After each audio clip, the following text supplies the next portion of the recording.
ได้คืนวันขาดมาวันเอาเสียไป สู้กับพี่ลึกพอร้องว่ะ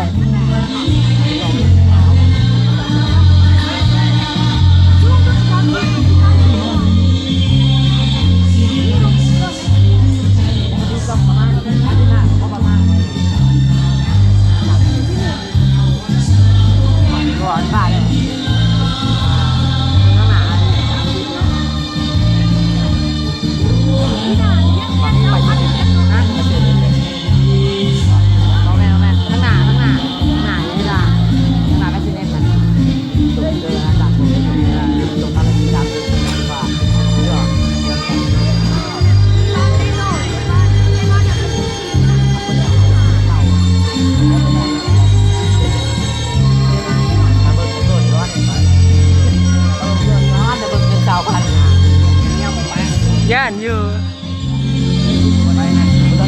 คือว่าร้อยเมตรกับสำคัญ200 เมตรกับสำคัญกันมันจังกันกันโอ้เจ้านี่แหลนเนาะทำที่หนึ่งของแฟนจะเรียกมันแหลนต้องเสียชื่อที่เหลือมันแหลนมันแหลนต้องเสีย